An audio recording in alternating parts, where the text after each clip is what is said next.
Alright, there we go. That was T-FAR readjusting itself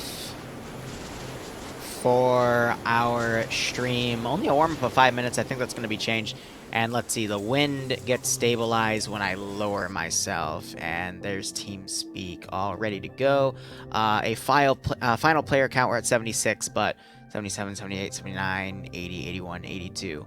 83. Okay, yeah, so this is going to be about an 83 to 85 person operation. But anyway, how are you all doing today? My name is Liru. I like to commentate the OFC operations that are done every week on Thursday, 3 p.m. Eastern Standard Time, though they usually start a little past that as they get everyone sorted. But otherwise, today we have a really interesting operation. Normally, OFCRA has been focusing primarily on modern operations and then minorly on World War II operations. So this is a bit of a treat because they're going very out of left field here to do the Sino-Vietnamese War of 1979. So it's between the Vietnamese and the Chinese.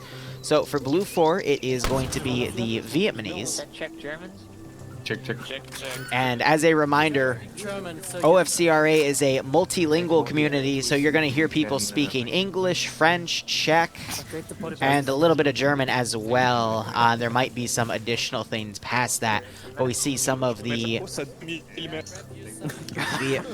Vietnamese faction here working together. I even see some shotguns in play. I assume he's a medic.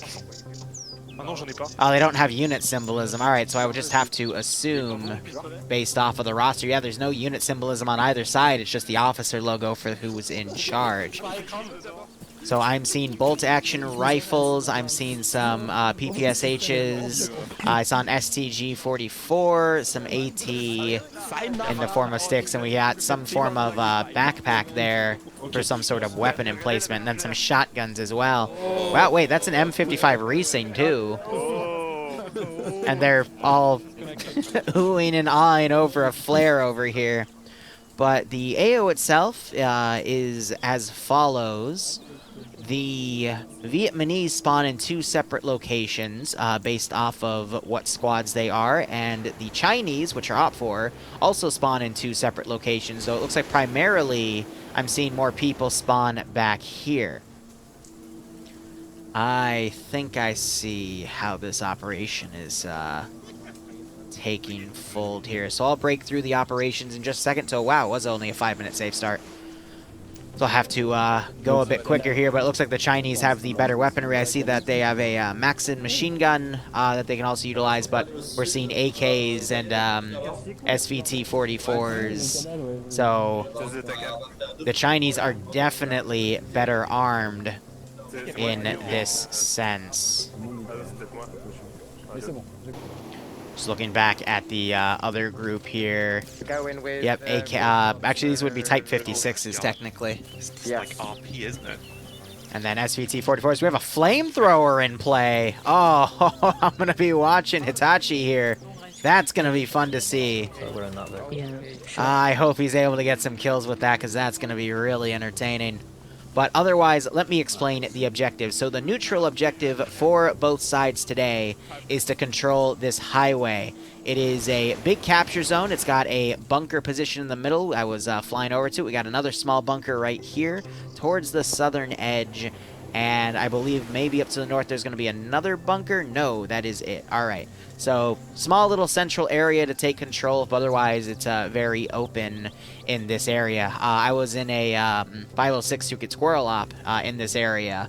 And, you know, it's very hard to see past a tree line. It gets very, very condensed very quickly. So whoever controls this sector by the end of the match gains 4 points. There is another 4-point objective, which involves these 2 trucks here. As you can see, there are 50 cals on top. I'm not sure if they're usable or not, but they're definitely attached to the vehicle. If the Vietnamese blow up one of these trucks, they get 2 points. If they blow up both, they get 4 points. If the Chinese, again, OPFOR, are able to bring those trucks and hold them in this purple zone, which we have some OPFOR already here, then they score 4 points. And then, of course, you have the supremacy bonus, which I believe let me quickly tab out and check. The supremacy bonus is 2 points for 5 or less people alive. So, if the Vietnamese, BLUFOR, get knocked down to 5 players or less, they get, the Chinese get 5 points. And if the OPFOR force, Chinese, are knocked down to 5 players or less, then BLUFOR, the Vietnamese, get 2 points. This is going to be a very interesting operation here, especially since we kind of have a weapon difference here. The numbers are actually, I think, favoring BLUFOR because of this. I'm checking the scroll options here. Yeah, so BLUFOR has a bit of a numbers advantage here. I think someone is laughing because they killed themselves. Or they didn't get... Yeah. So Adam just killed himself, and that's why we're hearing his laughter. So... Stop moving. Wow. Literally died in the first minute. Adam, did you kill yourself? No, I don't think. But the car, I think, just go through on me, or I don't know. Yeah, because your dead body's behind, in between the trucks, and everyone's looking at your body, wondering what happened. He just messaged me a fucked up XDs. I didn't mean to. Hilarious, to be fair. Yeah. How do I assemble the thing? So, Put it down on the ground. well, I'm sorry to hear that you died already, Adam. I mean, I think that's a new OFCRA record for dying within 20 seconds of the operation start. Is it in my? I'm proud of you. Yes, put it on the ground. Thank you. Oh, my backpack on. I'm gonna have to mute myself now. But wow, that is a new record. Someone died within. I'm gonna have to fact check it, but like to get the official time count there. But that was at least within 20 seconds. I heard his laughter start, which I was like, oh, okay, because I'm nearby one of the BLUFOR guys. But no, yeah. Wow. Amazing. I'm genuinely impressed. But anyway, BLUFOR has a number advantage of, you know, about 4 or 5 guys, but OPFOR have the better guns. So BLUFOR mainly have, like, bolt-action rifles and whatnot for this operation, the Vietnamese, whereas OPFOR have full-on assault rifles for their squad leaders and SVTs, which I believe are 10-round clip-fed. I believe that would be the proper term, because the magazine's part of the gun, so it would be clip-fed, yep. But otherwise, BLUFOR are making their way. Most of the force are heading around the highway, whereas one of these squads is actually breaking to the northwest and is going, scratch that, northeast. And I think they're going to try to ambush the convoy coming in, because this convoy has a very long drive, but it also contains most of OPFOR's force. So BLUFOR get the advantage of, if they rush where OPFOR starts, they can try to pick them off early on, but it's going to also factor in just how quick OPFOR is able to drive here with their convoy and BTR 40s. What I've also noticed is that the trucks are actually being held up in this position. I think they're thinking that BLUFOR is not going to send anyone to go deal with it. I'm seeing a few more OPFOR guys join in, I think just last second. I hope Adam is able to come back in, because that would really suck. Yeah, so Daedalus is coming in on a tech slot, but he just dropped dead. That's unfortunate. But I haven't seen Adam come back yet, so that might be it from... Jeez, I've never seen that before. That's very worrisome. But yes, we are on a 5-minute chat delay. I do apologize, guys. It's just how OFCRA likes to operate, and we have to respect their wishes for the stream. But I will do my best to answer your questions and get back to you guys when you write stuff in. But otherwise, OPFOR at this little outpost here is trying to set up a little bit of a defense line on the road, which is stretching themselves out even further. We're seeing some guys build trenches. That's a little worrisome, because those trenches do stick out in the forest. But this position, good golly, it's very barren. You got a minor trench line here, but that's really it. And that's not even enough for if they had everyone at this outpost here. They would still have holes here. But otherwise, this is just the maneuvering phase of we're going to see where OPFOR pushes their forces. They're going to be content keeping those trucks there for a while. And I think Command is also back here to give those orders. Yeah, so red lead is Bluck and NASA. NASA's my contact within OFCRA that keeps inviting me back to these events, so thank you to him for inviting me back, as always. And BLUFOR lead is being done by McLean, who is armed with a shotgun. So I believe that means he's basically just going to be mostly on a command role here. He's got a nice YMA backpack to go with him. But I like their helmets with that little forestry on the top.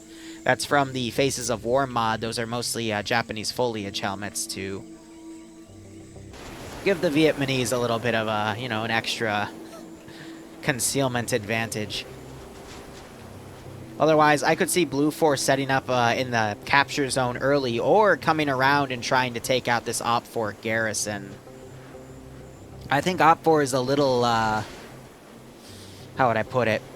Little ballsy to stay in there without trying to maneuver away from that zone. I would have pushed that garrison down to meet up with the convoy coming in and then moved in as a unified push, because the Chinese have the weapon advantage here with the better guns doesn't mean they're still not prone to, you know, getting ambushed and overwhelmed by bigger numbers. So I definitely see some sort of concave starting to form with BLUFOR as long as they keep moving. We still have BLUFOR Command moving up with this group to potentially try to check the OPFOR spawn point. But OPFOR, we're seeing a lot of driving in multiple directions here to get to the highway and the OPFOR AO. So I think that's why we're seeing all these vehicles go different ways just to check these roads out. Though one is about to hit a dead end. They might, I guess, do a dismount right here and continue on foot. That or potentially follow up the footpath. But those paths are, they're lightly marked, but they're going to be really tough to maneuver, especially going through the forests, which at this point are just really jungles.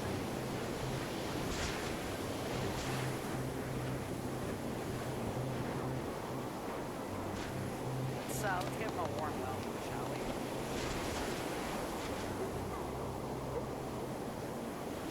Yes, Granite is doing a Vietnam op tonight. I might actually play it because Paw Patrol is doing a charity thing, and I'm not Zeusing.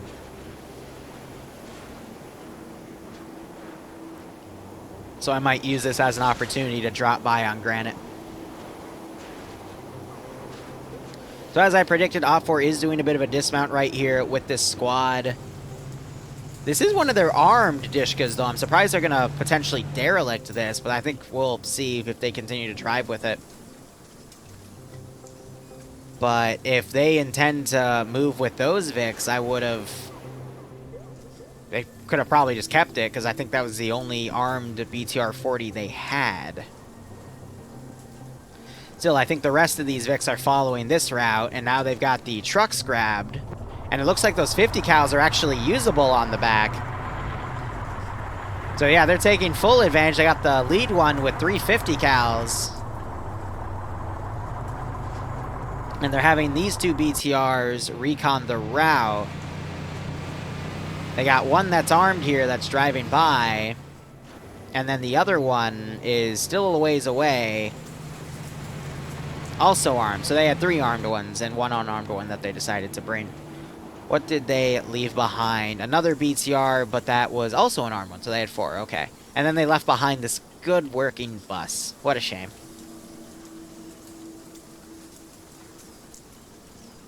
So I guess these OPFOR groups, as they're dismounting, this one's going to start combing BLUFOR's area. And then we've got another OPFOR group over here of 4 guys that are just, I guess, going to comb around. It's a small fire team led by Sixor. I know Brewer did really well last match from 2 weeks ago. Zicki also did pretty well, so that's a decent team to contend with. This is one life, of course, so every man is going to matter here. But BLUFOR, it looks like they're stopping short. And the question is why?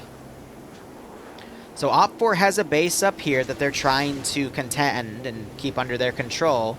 The only route in it is going to either be from the lowlands. As you can see, the road connects all the way, or the highlands. So it looks like BLUFOR is predicting that OPFOR is going to take the northern area.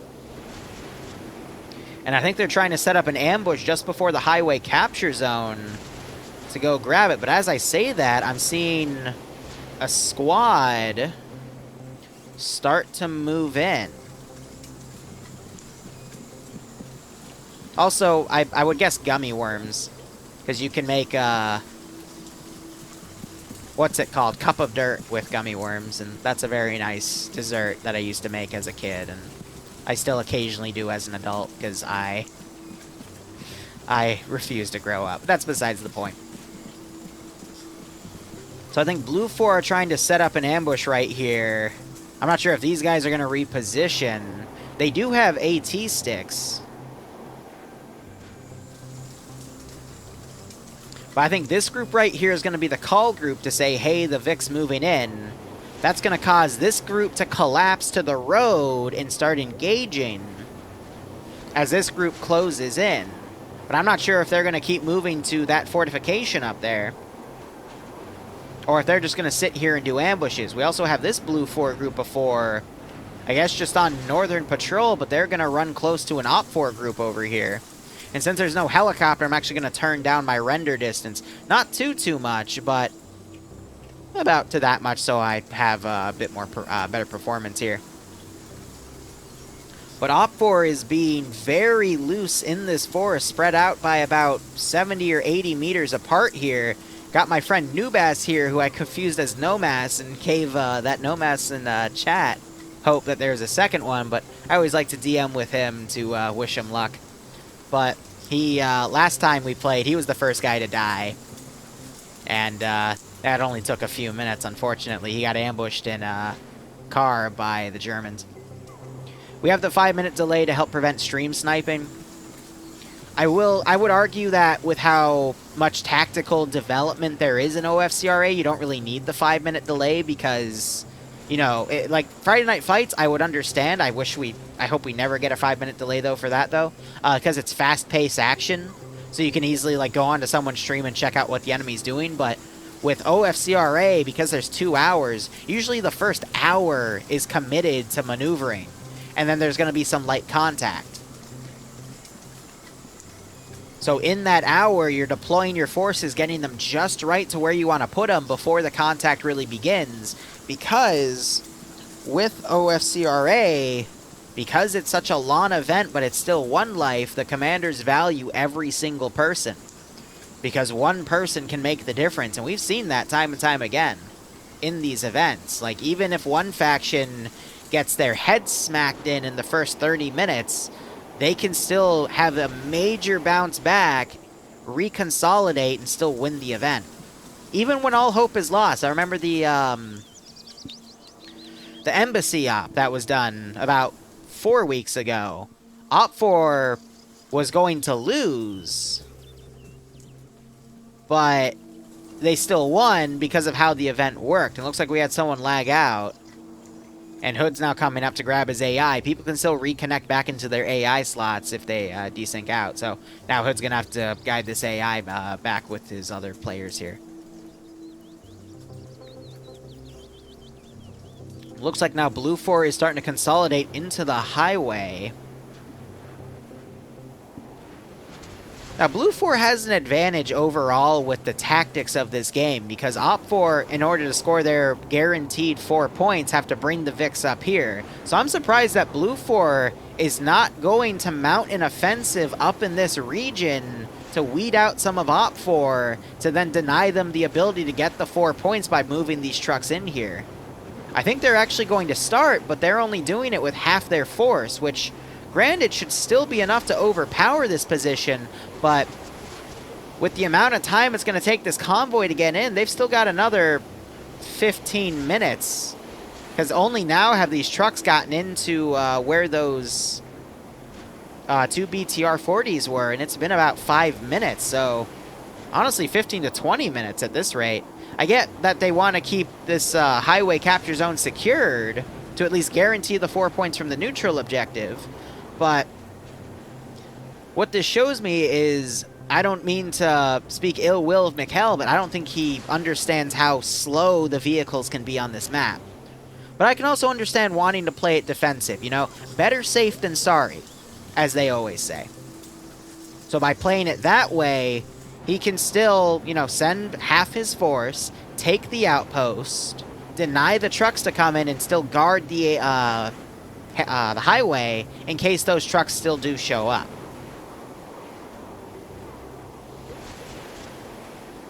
And it's nice that he has his BLUFOR group that's looking around and trying to do recon here for those trucks, but I think they're just scanning for contact more than anything. Just as a, you know, what if they run into a group and slow down OPFOR? But other than that, it's kind of useless to have those guys over there, considering the 2 routes that OPFOR could take. If he sent 2 small teams, one up here and then one over here to overwatch this road, he'd have a better scenario here. But I think he's also sending these guys here to cover this bridge. And also look across the street here to make sure the trucks aren't coming that way. That's what this force is going for, because we see them on this MSR right here. So if they don't come from that direction, he's got the ambush up here to deal with if they come from that direction. I'm starting to see his plan now. But now you got BLUFOR. Good gosh, this is going to be 6 guys defending from this angle, and then we have another 5 to the south. Versus 3, 4, 5, 6, 7, 8, 9, 10, 11, 12, 13 with an additional 4 in reserve. So this is a very heavy number fight. We're going to see if SVTs, if those 10-round clips are going to be able to do much against a wall of bolt-action rifles.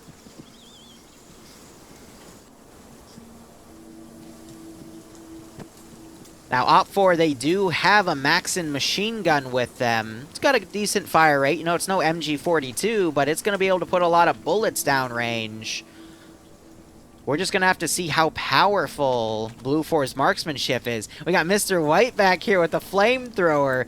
If he plays his cards right and waits for BLUFOR to come to him, and he hears their footsteps coming, he could do a lot of damage with that flamethrower. The one issue with the flamethrower, though, is that it has a very limited range. About, I want to say 10 feet tops. Only a few meters. Now, the man shouldn't notice anything because he is going guns up. He's looking around. Did he spot something, or is he just practicing?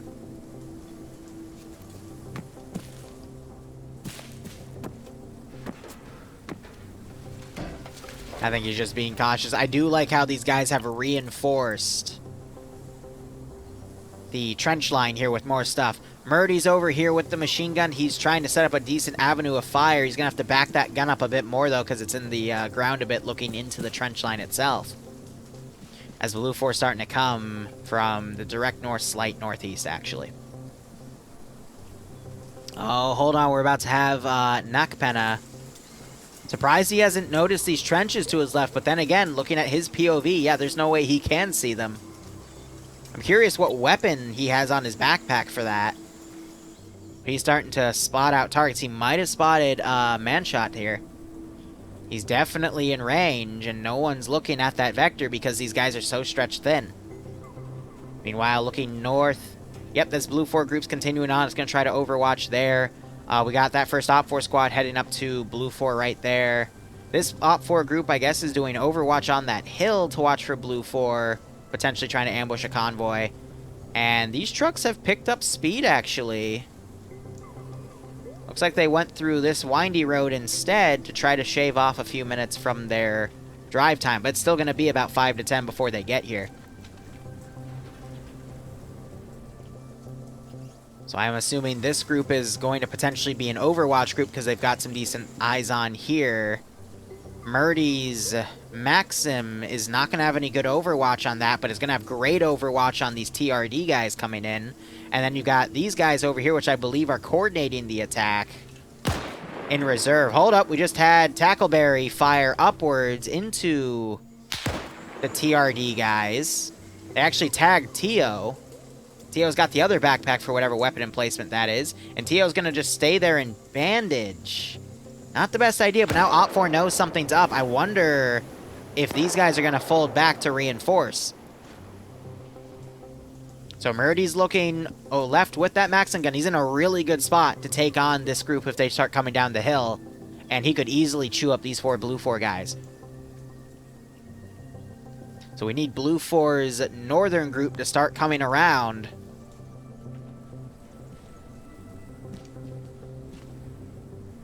Otherwise, Mr. White's ready with the flamethrower in case they charge in.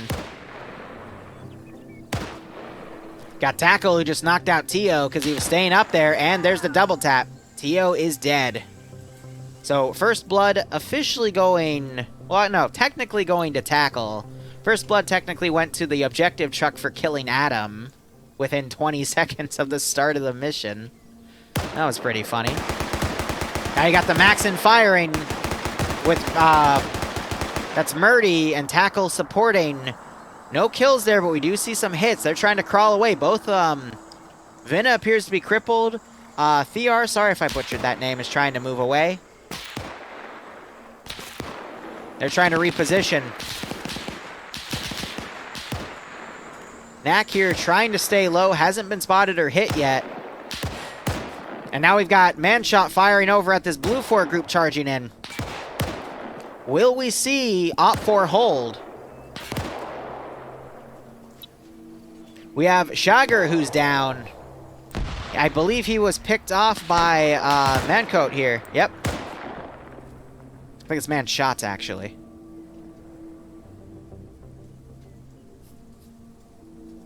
Oh yeah, the wind up here is pretty loud. That's just part of the map. There was an update like a year ago that did that to Tanoa, and any map based off of that would be really windy. But Murdy is dead. I think Knack finally found a good angle and took him out with his bolt action. That is the case. And Rizbo just got taken out by, I believe, the squad leader. Yep, with that M55 Reason. No, that wasn't the squad leader. Squad leader's actually dead. Back here along with another guy. So I think Manshot's on 3 kills. But then again, Manshot's not spotted anymore. He was just picked off. Yep, so he was on 3 and then he got picked off. You want to be going 3-1 here, but not much you can do. I believe that was Knack who got the 2nd kill. Yep, he's close enough. He waited it out. Now he's picking people off as they come in. So now you've got Friendly Dino up here. He has a PPSH with a drum mag. That's a really good gun to have here in this CQC environment. Tackle and Jonathan are going to start hearing those footsteps, though, because Dino's sent up. Oh, he gets a great headshot. He took Jonathan out. Grenade being thrown right on Tackle there as he's trying to return fire. He takes some of that, and now Dino's coming up and he cleans them up. Again, there's no body armor, so these 45 ACP rounds, which I believe is the, it's that or 9mm. It's a small handgun caliber. He's going to be doing a lot of damage with that. So now Mr. White, he's going to lay low. He's going to wait for someone to come around here so he can burn them. And OPFOR are keeping their forces back here. Got an RPD trying to do some Overwatch. They might spot Dino running around. But if OPFOR continues to stay in small groups, they will get picked apart like this. And that's going to allow BLUFOR to loot OPFOR's bodies and take their guns. I assume they're also going to steal the Maxim turret too. So Dino, he's getting shot, trying to return fire now. He got cut out of position, and he gets shot by Zixme.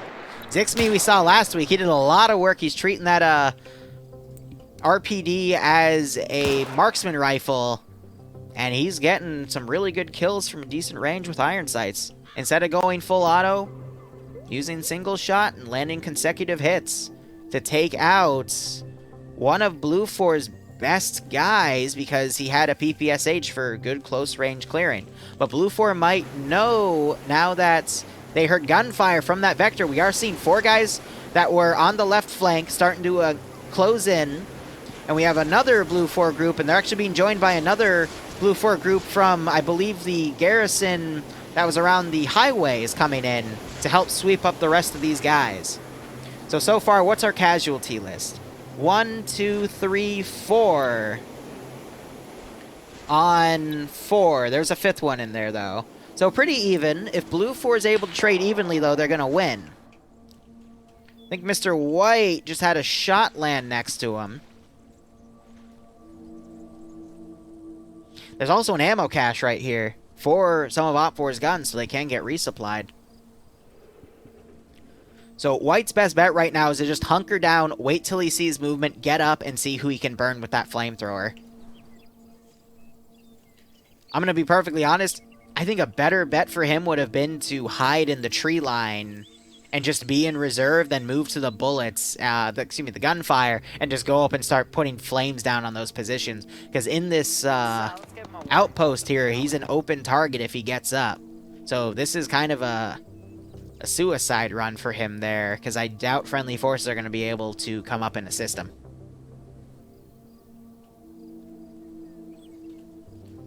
Alright, meanwhile, OPFOR are starting to get the convoy coming south. One of the BTRs has come around, and I think we just saw a pickoff kill. Yep, I do see a body here. That was Rick Hunter.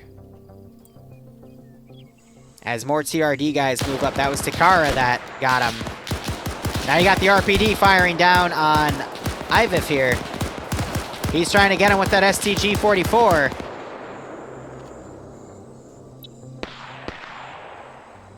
So far, they've only had one casualty, though.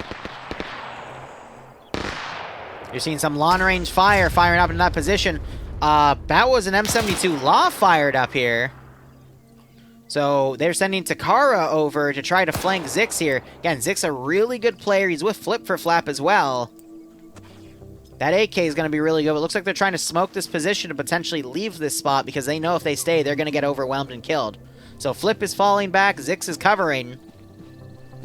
And now Zix is moving back, and I think they're going to meet up with their 3 OPFOR guys over here.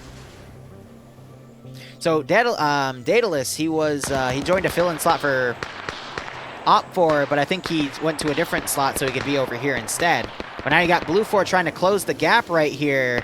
I think Zix just got killed. Yep. He stayed up there, tried to move a different way, and got picked off by Zagoda. But Zagoda is now down because he was shot, I think, by PHK, another really good player. So he's now trying to come around. He spots that squad coming in. Didn't score a kill, though, as BLUFOR is now continuing to close the gap. And you got Dominic there trying to check that base and make sure it's clear. So hopefully a medic will be able to get over to Zagoda to bandage him up. Daedalus has an opportunity to come around. He has a flamethrower. Oh, Daedalus. Oh, you're in the perfect spot, but he's pulling back instead.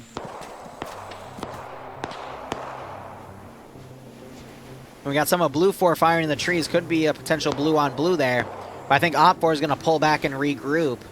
They still have a radio to tell the rest of OPFOR elements that they're losing the outpost. But based off of the numbers, this was definitely intended. It would just be a matter of how far could BLUFOR take this area. So Mr. White's still holding strong with that flamethrower. He's going to wait for BLUFOR to drop their guard. But with BLUFOR having control of this outpost, it's going to be harder for OPFOR to retake it.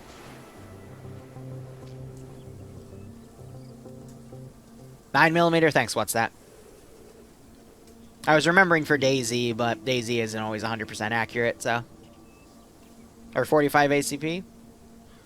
Yeah, it's one of the two. Yeah, it might have also been 7.62 by 25, so. Yeah, 7.62 by 25. It's one of those small handgun rounds. Alright, let's see what Mr. White can do. Yeah, so the flames were going up right here and stopping short. He put too much faith in that flamethrower, unfortunately. He might have gotten a few licks on Dominic, but... Yeah, Dominic also stole a Type 75. So he did get hurt by it. We just saw some blood right there, but it just wasn't enough, unfortunately.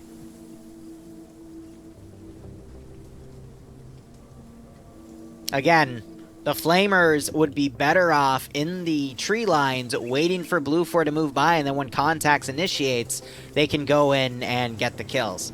But OPFOR, meanwhile, pulling around. You got Daedalus here. He knows that strat. He might go back in.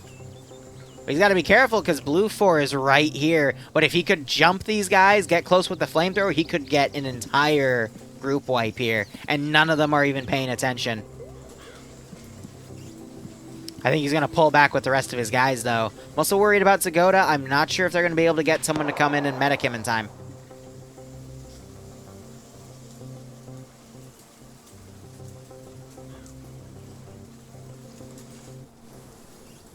But otherwise, BLUFOR is now in a really good position. They have control of the outpost, and they have control of the highway. What they should do now, though, is reconsolidate their force and set up an ambush. With the intel from this group watching these roads, they now need to send someone up this road to see if this is where the convoy is coming in. Because the convoy, it appears they either made a wrong turn or they're going to stop up here and hold and now go clear things on foot, which is good because they have an hour and a half left to do something like that. But BLUFOR now just needs to play defensive, and when the OPFOR attacks come in, BLUFOR needs to have units on reserve to send around and attack OPFOR on its flank and hopefully be able to overpower and push back the OPFOR attacks. But Eva Lodi, thanks for the 2-month resub. I hope you keep enjoying the operations, and I hope you get a kick out of this. And we're having some blue on blue here.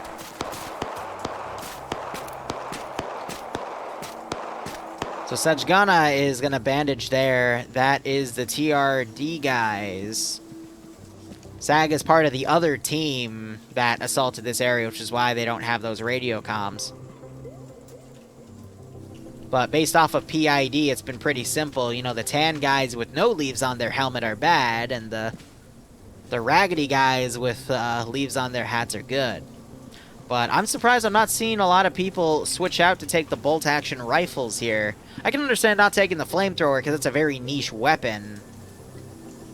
But as I say that, we got someone with yep, someone took the Type... Gosh, I think it's the Type 37, but it's basically the copycat AK. Someone took that for their shotgun. Otherwise, that's been it. So, Sage Gunna is going to pull back here, get with friendlies, and, you know, just say, hey, I'm on your side. And OPFOR, they've got this really wide battle line they're starting to make. And they've deployed the trucks up here for now. And I think Command is just going to hold and let his groups go in. So OPFOR, it's a little worrisome. Because they have their forces really stagnated right now. And, you know, they've lost about a fifth of their force. But a little under that. But they've got survivors routing to the south. And they've got the rest of their force in a very large formation right here. BLUFOR doesn't know about it, so they're not going to be able to capitalize on it. But, you know, actually, that's an interesting question. Did a squad leader die? Yes. That's the radio antenna. So realistically, BLUFOR could take that and listen in on their comms. And then they could mount a counterattack effectively, but... For now, BLUFOR, it looks like they're pulling this team back because they've rationalized that, hey, if they were going to come down this MSR, BLUFOR would have spotted them by now, because it has been about 35 minutes. So with that extra manpower, they're probably going to bring it back to reinforce the highway capture zone. And we just have this large force right here laying in wait for anything that OPFOR is going to send down. I think if OPFOR were to dedicate any of these single groups to the highway zone, BLUFOR would be able to overpower it. But if OPFOR were to close their gap here, you know, not have it last over a kilometer on this battle line, instead just, I'd say, you know, a few hundred meters along the highway and just sweep it, they'd be able to find that BLUFOR force and comb around it. But I also understand they're just trying to make sure there's no ambushing forces around, so when they push in, they don't have to worry too much about their flanks. But this 5-man, no, it's a 4-man team. That's concerning me a little bit to see what that might do. But we also have an OPFOR 4-man team moving around that could also deliver that flanking attack. And of course, the 4 guys that have routed can also still do some damage. Though one of them has a flamethrower, so they're going to have to get very close. But they still have radio capability. And for those of you that don't know, this is OFCRA. We do it every Thursday. They didn't do one last week, though, because the updates for Arma caused some issues with their server. I do this to contrast with Friday Night Fights, because where Friday Night Fights is a 50-minute one-life round where it's very fast-paced, OFCRA is a 2-hour one-life that has a lot of tactics and maneuvering around it. Looks like they're checking on this guy's body, but that was... let me check the roster. That was Mosin, yep. So he died, unfortunately. Bled out. But I like the contrast of the tactics with OFCRA compared to the raw PvP action of FNF.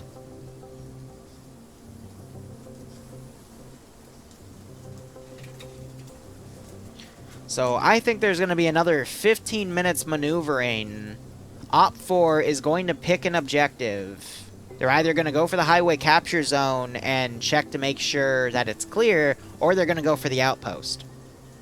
And again, if BLUFOR is smart, they're going to fold their units back and guard the highway, because it's going to be very unlikely that OPFOR is going to be able to get the trucks through the jungle. If not, impossible. Could they? If they're committed, I think so. They have an hour and a half to sneak things over there, so BLUFOR is going to have to at least keep one guy with a radio on Overwatch on this objective, but all they need to do is just have a guy, you know, take this fortification for where Avalon is. He's taking an AK too. Just watch it and say, hey, those trucks are coming. Or he can just be, you know, close by in a little forested area prone, listening to the trucks. And if he hears them, he can then radio in and tell BLUFOR to come back. But I mean, if an hour goes by and there's 18 minutes left on the clock and BLUFOR still has a lot of forces, they'd obviously pull to this area to prevent the trucks from coming in.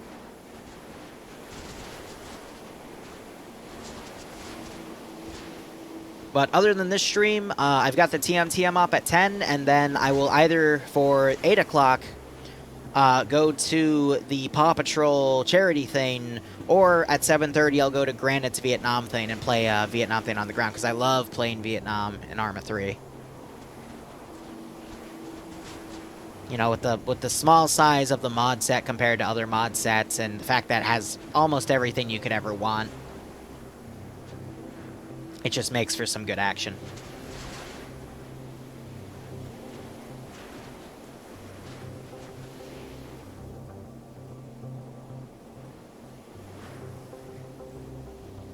Alright, so one worrisome thing is we are starting to see an OPFOR group come in. They're going to run right into this BLUFOR group, though, and if BLUFOR reacts to it, they could easily encircle this force and wipe it, get their guns, and become more formidable, and that's going to be another force lost by OPFOR.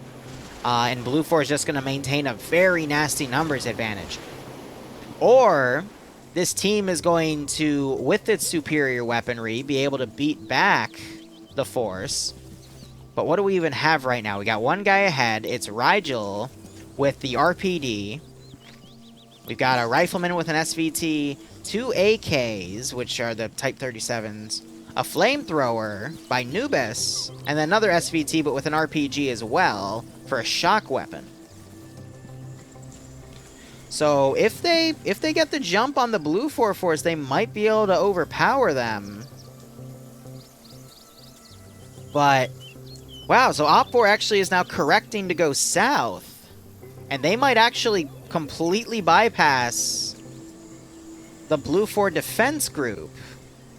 But if these guys are paying attention, they might notice Rigel run through the open field, or maybe the Defilade is just gonna be enough. Oh!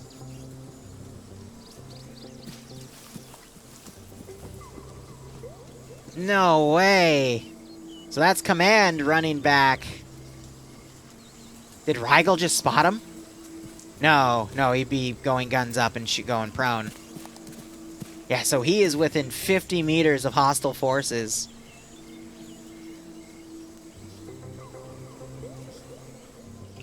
I think Dave might have spotted something. He might have seen Blue Lead West running around. That's the name of the commanding unit. Let's give him a warm welcome. Yeah, so forces that were running around over here. Now you got Pogo walking around and looking up here. Pogo might have just spotted somebody. But I think both sides are starting to react to each other. Not sure if BLUFOR spotted anything yet, though, because they were already pulling security on that vector. But now they're going to know something, because Mr. Cool just opened up. This might be the nail in this OPFOR squad's coffin, though, because I don't think they realize just how many BLUFOR guys are here. So if BLUFOR reacts by encircling this small OPFOR force, it's gonna get ugly. So we got OPFOR going around over here, but OPFOR is going to start encircling this group, so BLUFOR can deal with them quickly. That might be all they need, but Goatland got picked off over on the right, so they're already a man down. But Callie gets picked off by Rygel's SVT. No, that's the, he's the RPD guy. But now BLUFOR, you're seeing a large force starting to come around the flank, but OPFOR has another squad coming in. BLUFOR could easily get overpowered here if they're not careful. And then Nubas has to somehow maneuver into a closer position to use his flamethrower. Here's BLUFOR charging 3 people. More reinforcements coming in, but OPFOR is close behind. And they've sent their commander to the capture zone. Oh, wow. Look at that. Tries to fire on Gonzo. Isn't able to land the shot, though. Burns through his ammo, and he gets picked off by the PPSH. And then his battle buddy also gets picked off as well. They were able to get 2 kills, though, and trade evenly. That was Pogo and Gonzo going down. But they lost Mr. Cool and Sacred. Also, Mr. Dave got picked off at a different angle. And this BLUFOR force is starting to make mincemeat out of the remaining OPFOR guys. But we do have OPFOR coming in on the rear. Roland and Foxhound were just engaged.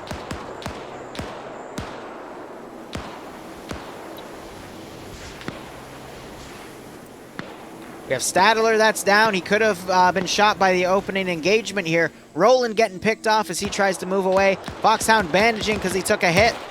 Now you got some of the BLUFOR guys turning around to try to engage, but they're going to be folding back. And now BLUFOR's looking pretty light here. And OPFOR is going to be able to overwhelm this position. Because their platoon battle line enclosed on this BLUFOR force reacting to contact. Oh, Nubas, no!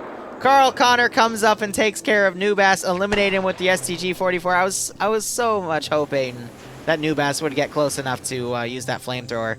Otherwise, Foxhound, he's trying to come over to Roland's position. He's going to see that he is down.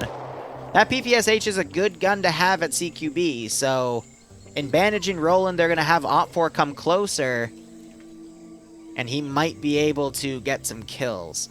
TMTM is at 10 p.m. EST tonight. Barb, I've never played Daybreak, so can't wait. So we still have Rigel that's alive. He did get a he's actually gotten 2 kills with that RPD.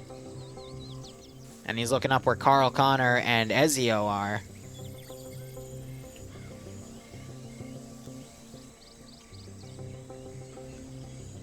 So, the BLUFOR numbers compared to OPFOR numbers, OPFOR's actually sent that far left squad they had into the capture zone itself. This is going to put pressure on Mikkel here, because all he has is a shot. It's a single-shot shotgun. Which at CQC is probably going to be able to actually kill someone, but if they rush him, then he's screwed.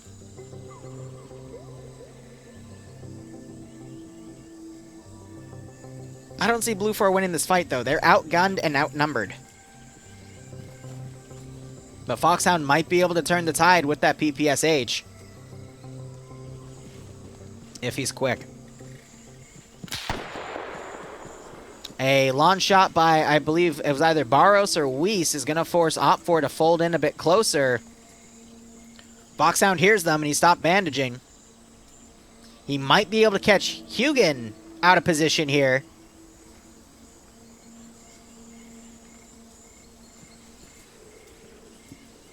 Yep, he's going to go for it. There goes Hugin. And his gunshots are overlapped by other BLUFOR shots. But I think Garrett, Sky, and Adam are going to hear that. Okay, Adam was able to get respawned. Good. Because he died within like 20 seconds. It was hilarious. So Fox is crippled. He's looking around for others. Not realizing that they pushed down. That white smoke grenade is going to help conceal him.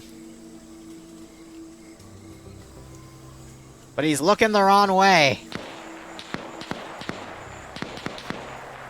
So Garrett's run up. But he gets taken out by Carl Connor with that STG. It's a very powerful gun. And Sky Online burns! Oh, no! Oh! Oh, no! No! Sky Online burning Carl! Oh! And he burned Roland's battle buddy, too! Oh, the humanity! When those flamethrowers are able to get close, it's a death sentence. And I think they just burned Ground Command to death as well. Yep, and he also killed himself. As Ground Command, I believe, grabbed him. Oh my god. 3 flamethrower kills back to back. To back. So OPFOR has lost a big chunk of guys here, but still enough. We got one guy that's found a static, a Maxim gun. He's actually in a really good position to use it. I think his battle buddy was picked off of it, though. That's why he got off. Because BLUFOR sent a team down to help counter this. Actually, that's all of... Yeah, no, it's part of BLUFOR's force. They're sending the rest down to encompass the rest of these guys. But OPFOR's looking pretty light. BLUFOR's just been able to out-PvP OPFOR in this area because they've been on the defensive. So even though OPFOR's had all the fancier guns, it's been costing them.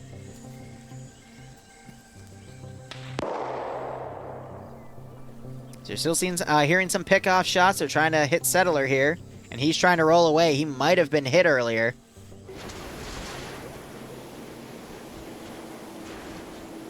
We got Rigel, Adam, and Shay still in the AO. But the rest of BLUFOR's reserve is coming in, and that's a lot of guys. And they've already been in a firefight, so they know how to use their equipment.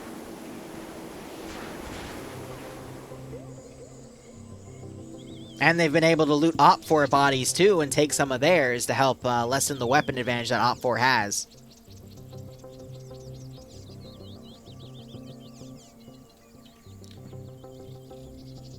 I don't know.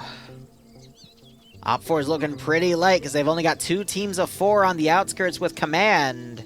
And then 1 team of 4 on the defensive. And then 3 guys on outskirts, whereas BLUFOR is very consolidated here. If they were to close the gap, regroup, and recheck the highway zone because they know there's targets there. I think Settler also got shot in the back. Nope, he was able to regroup. Good. But I think these guys are going to be able to close, have the gap closed on him. Rigel, meanwhile, with that RPD, he didn't score a 3rd kill yet. But he's coming close. He's going to pop a new drum in. He's got Barros running up to him, but he goes behind the bush. Barros is going to be able to spot him, and he nails him. With, I believe, was a Mosin Nagant. Yep. So losing Rigel with that RPD is going to be a nasty blow to OPFOR because every high-powered automatic rifle that they can potentially lose to BLUFOR is going to be an issue. Adam finding Sky's body. Nope, that wasn't Sky. Nubass's body. Is he going to take the flamethrower? I wouldn't in his shoes because of that limited range, but you never know with how close everything is. You just need to make sure your head is on a fucking swivel if you do that. I can still see OPFOR bouncing back, though, if they're able to repel this large attack on this bunker area. What do we have over here?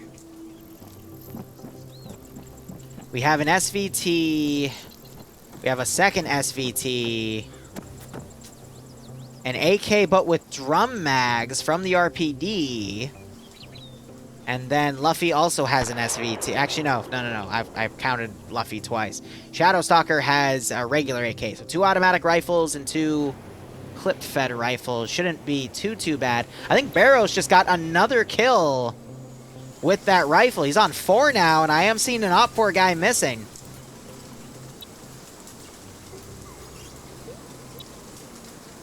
So Barrows has just been basically walking around trying to listen in on where more Chinese forces have been coming around. And he scored the kill.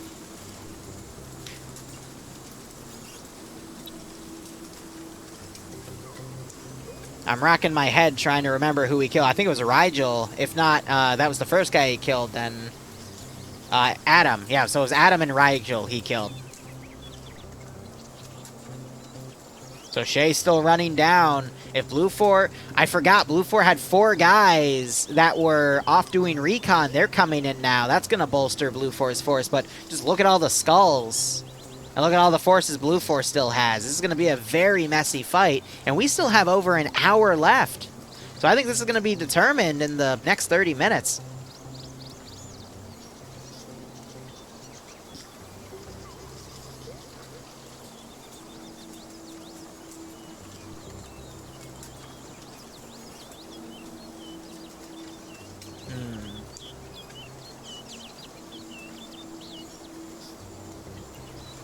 Now we're back to maneuvering. Shay might try to make a small play. What's he equipped with? He has an RPD himself. So that is the best gun on the field, in my opinion.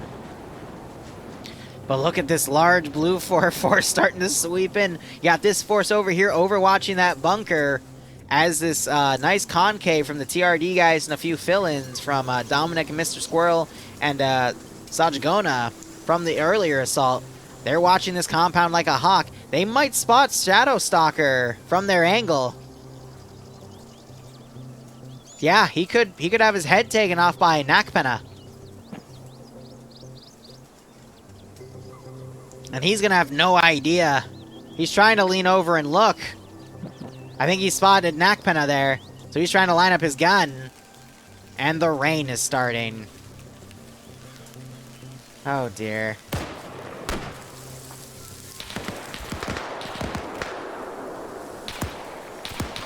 Soroka just walked up and iced a guy.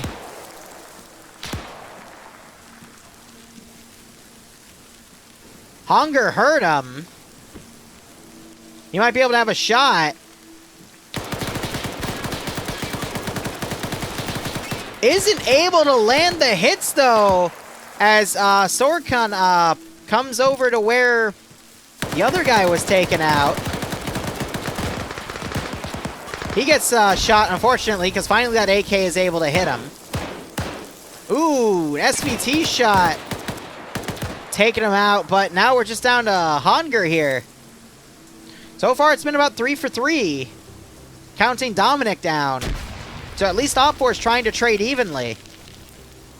More grenades being thrown over. Some F1s. If I was in Hunger's shoes, I'd make sure I have a full drum loaded, set that to automatic, and get ready to fight for my life. Or I take the flamethrower. This bunker is perfect for the flamethrower. You just have to make sure you don't hit the walls next to you. Otherwise, you're going to kill yourself like that other guy.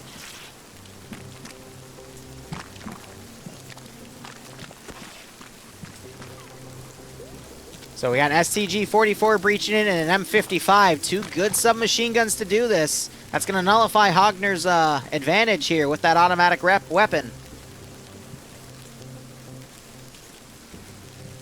And these 4 guys are being pulled back to go take the Vix.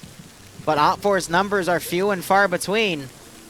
Vinny's about to poke around.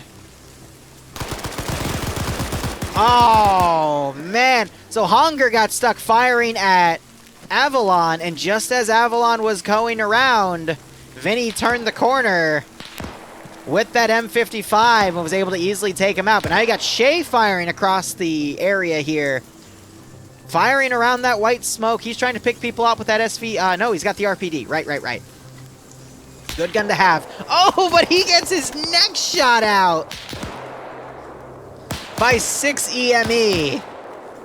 And he's double tapped. So as you can see, yep, so they spotted him with the binos, and they had Blake open up on him with the RPD from range, stolen by the original outpost attack. And that's what's worrisome when I try to point out when people have already fought before, they've got pick of enemy guns. So they're given what I like to say veterancy. You know how if you play a game like Men at War Assault Squad 2 and you have a group that survived for so long, they start getting better? I would equate that to being a thing in Arma 3, because as players fight with the gear they're given, take picks off of the dead to grab more grenades, grab better guns, they're going to perform better. The zone is a very real thing that people can get in. And if they're in that zone, well, you're just going to have another incident like what happened with Audrey Hotto in Friday Night Fights. The biggest clutch I've ever seen in any PvP game, period. Do I look at chat? Yes, but you got to remember, it's a 5-minute delay. So I only answer questions.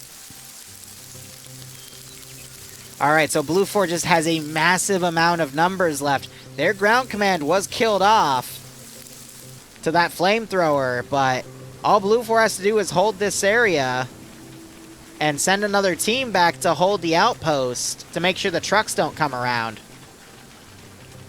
We still have one guy, Ozzy, all the way back here. He's going to have a big run to do. But at this rate, I would be safe to say BLUFOR is more than likely going to win this round. OPFOR could still tie by sneaking the trucks through the forests and then holding the outpost. But that's very unlikely because we still have an hour and 2.5 minutes. So if BLUFOR waits for 30 minutes at the highway and knows that, like, doesn't see anything happen, they're just going to send forces down to the outpost instead. In my opinion, this is now BLUFOR's game to lose at this point, based off of strategy. Personally, I still think OPFOR is unlikely to win, but BLUFOR has set the table for OPFOR, and now it's just going to be up to the PvP. But OPFOR, again, needs to consolidate the entire force. Because a 6v7 is too risky. Maybe in an opening shot or two, by the SVTs picking off a few guys, they can turn it into a 6v5. But even then, CQB in here is going to be very, very tough. Against an AK, an STG-44. Another guy's picked up an SVT. Really taking out that RPT guy is going to be the most important thing. But here's the deal. OPFOR, even if they take heavy casualties, if they can just hold the highway capture zone before BLUFOR can respond, they're still gonna win.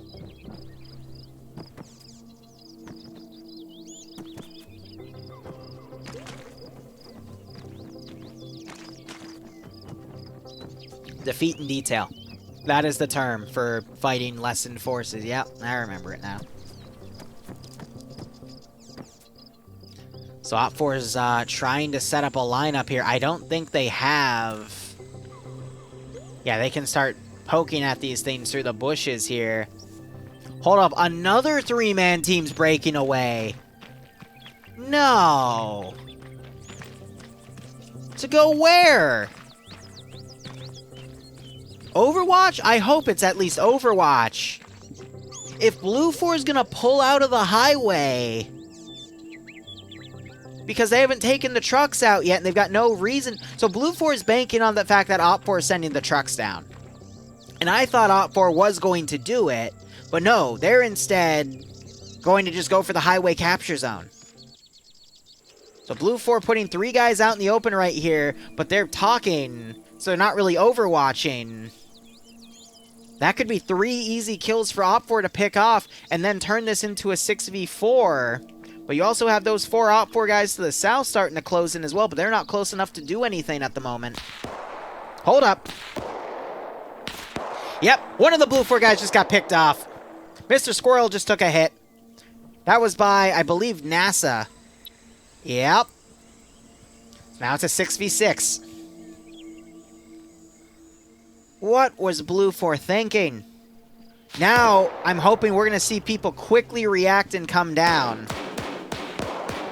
You got Bluck getting engaged. Fleesh getting picked off. All right. It is now 5v6. Red Lid also getting shot out. Actually, that's Bluck. It's just the name of the faction.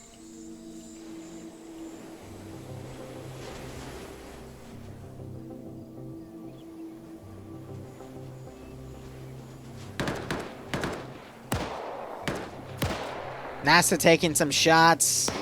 It looked good for OPFOR there, but they weren't able to capitalize on those 2 additional guys.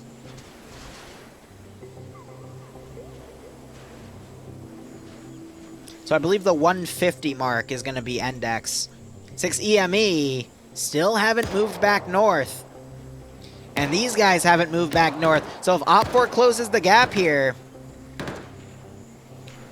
and scores another, and scores these kills and takes the bunker, BLUFOR is going to actually be in a lot of trouble and have to scramble to get back over to the highway. So OPFOR popping some smokes. They might try to maneuver south. Got OPFOR closing in.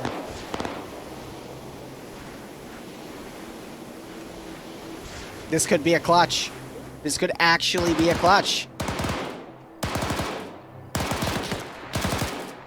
BLUFOR just suppressing where OPFOR is going, seeing a little bit of movement through the tree line. Daedalus does have the flamethrower, so he has the perfect weapon to clear out these bunkers. He just needs to stay alive. There we go. 6 EME is now on the prowl. They'll be back in the AO in about 3 to 4 minutes.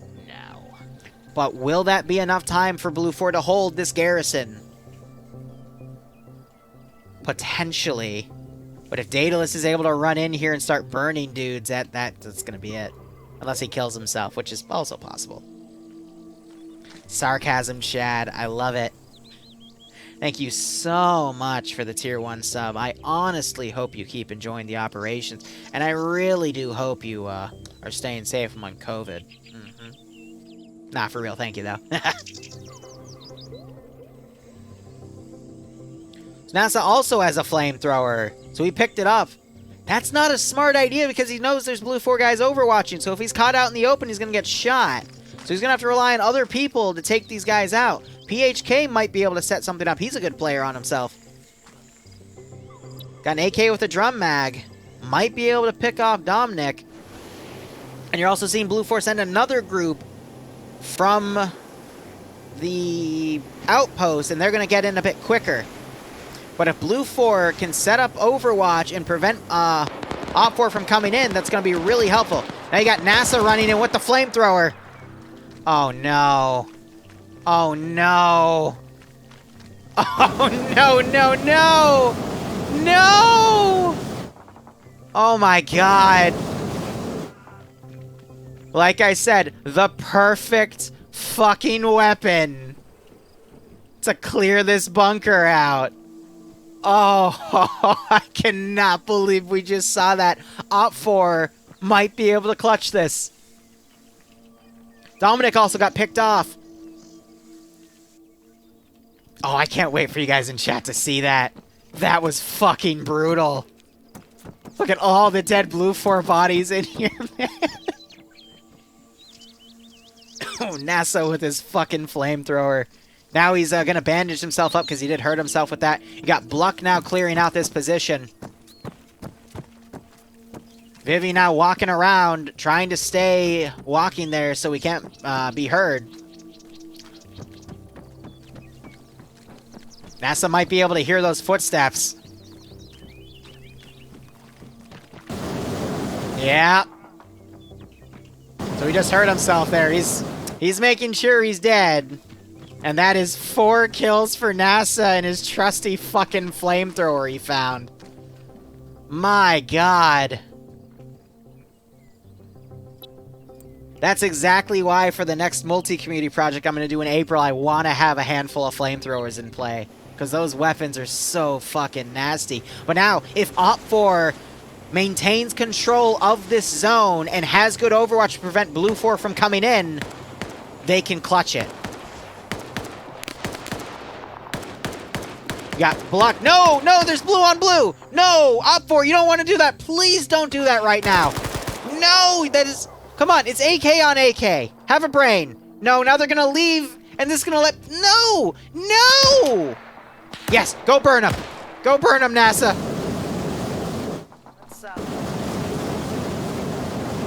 Squirrel's trying to run away as NASA charges after him, but he kills himself on his own fucking napalm. Bluck is able to get him. Oh, but Bluck is now taking a shot. Did it just fall apart for OPFOR because PHK is also unconscious? BLUFOR set the table for OPFOR. OPFOR took it. And now OPFOR's floundering around. Sixor getting cut out of the open by a PPSH. And then it's the Rising. Never mind. The M55. Shadow spotting Zicky. Quickly pulls back. Sixor getting the flank on Shadow with enfilading fire. But a grenade knocks out both Zicky and Mickey. No! OPFOR, you had it! Block is down. Daedalus has a flamethrower. Oh no! Sixor getting taken out by Blake. Did OPFOR just drop the ball? Yes, they did. What? No! No! We were so close to greatness! And then it just disappeared in the blink of an eye. It's like when I play stock market sometimes.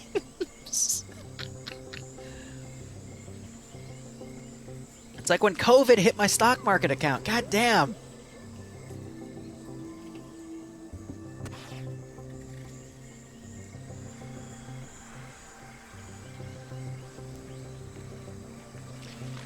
Beniot now crawling over. I don't see Zicky or Mickey waking back up. Daedalus running into the AO. He could hold that fort by himself with the flamethrower. But I think BLUFOR, with the amount of bodies they still have left, would be able to wise up to it. But wow. For the record, I'm going to say it all started with a blue-on-blue incident. That gave away both OPFOR positions to the 2 BLUFOR teams coming in, and it was just sweeping clear at that point.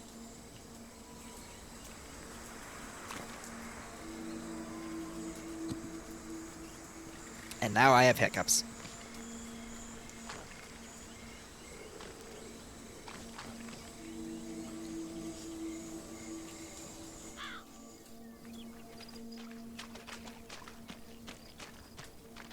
All right, Daedalus. All eyes are on you.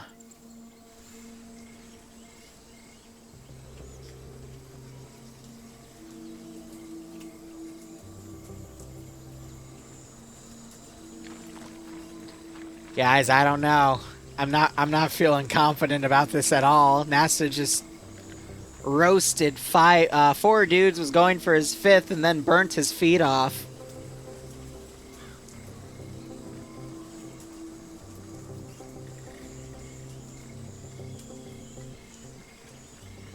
BLUFOR's reconsolidating these teams, but oh man, I don't like this.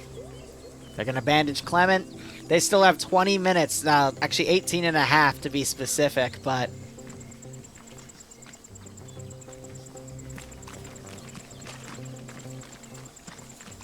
I think statistically this is GG.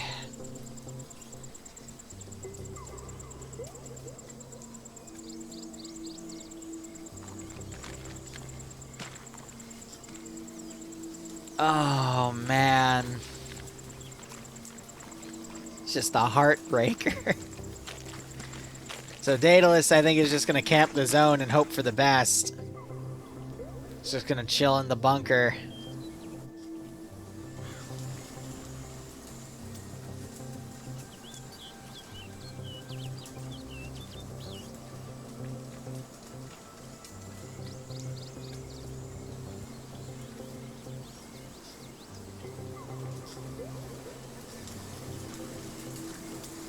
Mickey bled out. They're not going to go check on him because they don't need to. Now you got 3 guys heading into the BLUFOR zone.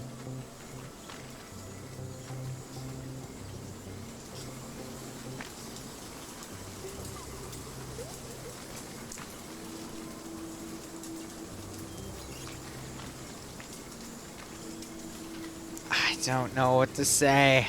I honestly am just speechless at this point. We just saw OPFOR with a near perfect attempt at a clutch, and then just Thanos snap with blue on blue, an unlucky grenade nabbing 2 people, and then 2 other guys getting picked off in the open, and NASA stepping on his own flame. Ah. It was a close fight, though. At the very least, it was close. OPFOR had an opportunity to bounce back. They were taking it, and then it just fell apart.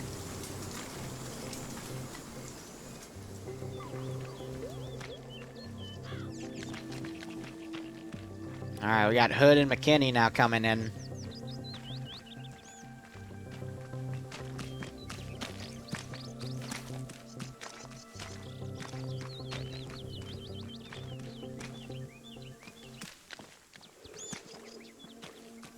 So they're adjusting statics. They're trying to set up a Dishka, but it got set up in a tree and destroyed. That's unfortunate. Okay.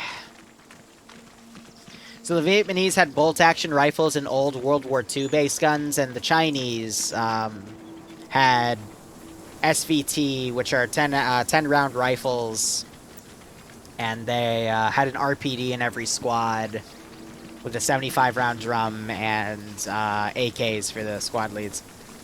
All right, Daedalus. Yes! Get him! No! No, he got shot dead by snakes! No! I thought he had them pulling back and he was gonna follow them and burn them. Oh. That's it. That's GG. BLUFOR wins. Oh, man, there it is. Vietnamese win with 10 people remaining. Zicky and Magshot are still bleeding out in a corner somewhere, but that's 6 points to the Vietnamese, and for some reason giving them 12 points, but that's fine. It's because of that other objective. But anyway, that is GG. We'll be back either at 8 o'clock or 7:30. If I'm back at 8 o'clock, it is because... trying to think. 8 o'clock, I'll be back for a charity thing. If I come back earlier at 7:30, it means I'm playing Granite Top on the ground. So thank you so much for watching. Go operate operationally. Enjoy the rest of your day or night. Cheers, and I'll hopefully see you again soon.